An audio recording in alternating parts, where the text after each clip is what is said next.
গল্পের নাম সোনার ডিম পাড়া হাঁস। অনেককাল আগের কথা, এক গ্রামে এক গরিব কৃষক বাস করত। তার ছিল ছোট্ট একটি কুঁড়ে ঘর আর সামান্য কিছু চাষের জমি। তার দিন কাটত অভাব অনটনে।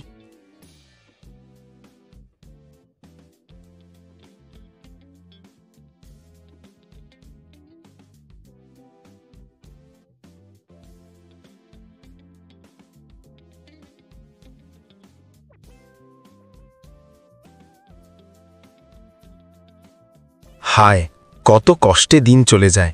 যদি ঈশ্বর একটু দয়া করতেন। একদিন এক সাধু তার বাড়ির পাশ দিয়ে যাচ্ছিলেন। কৃষকের দুঃখ কষ্ট দেখে সাধুর মনে মায়া হল।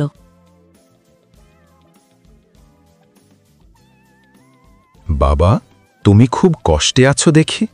এই নাও, আমি তোমাকে একটি হাঁস দিচ্ছি। এটা তোমার উপকারে আসবে।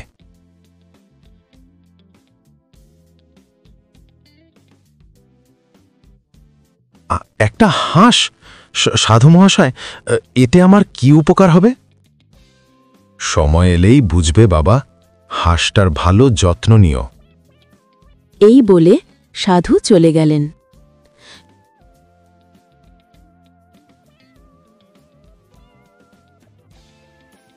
কৃষক হাঁসটিকে বাড়িতে নিয়ে এসে যত্ন করতে লাগল।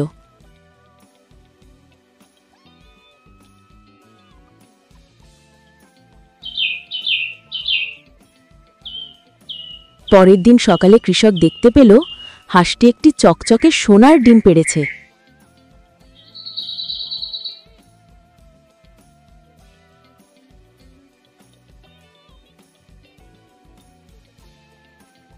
এ কি? আমি কি স্বপ্ন দেখছি? এটা তো আসল সোনা।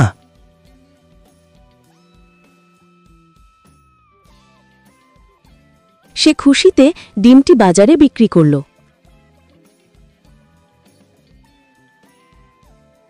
আর সেই থেকে হাঁসটি প্রতিদিন একটি করে সোনার ডিম পাড়তে লাগল।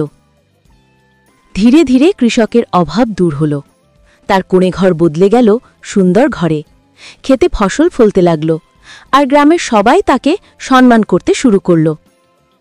দেখেছিস, ওর তো এখন কত টাকা। সত্যি রে, ওই হাঁসটাই ওর সৌভাগ্যের কারণ।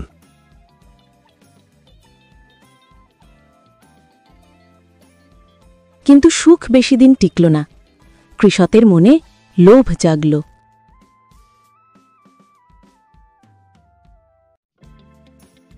রোজ একটা করে ডিমের জন্য অপেক্ষা করব কেন? হাঁসটার পেটে নিশ্চয়ই অনেক সোনার ডিম আছে।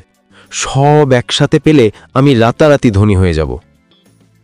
তার স্ত্রী তাকে সাবধান করল। ওগো, এমন বোকামি করো না।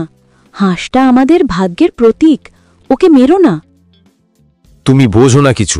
আমি আজই সব সোনার ডিম বের করে আনব। এভাবেই একদিন সে ধারালো ছুরি দিয়ে হাঁসটির পেট কেটে ফেলল।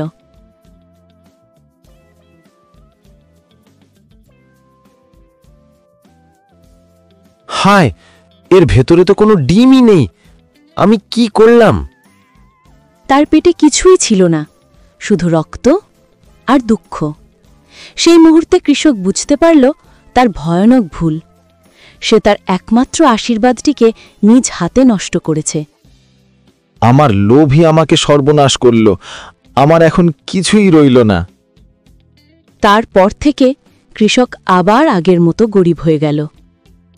নীতিকথা: অতিরিক্ত লোভ করলে নিজেরই ক্ষতি হয়।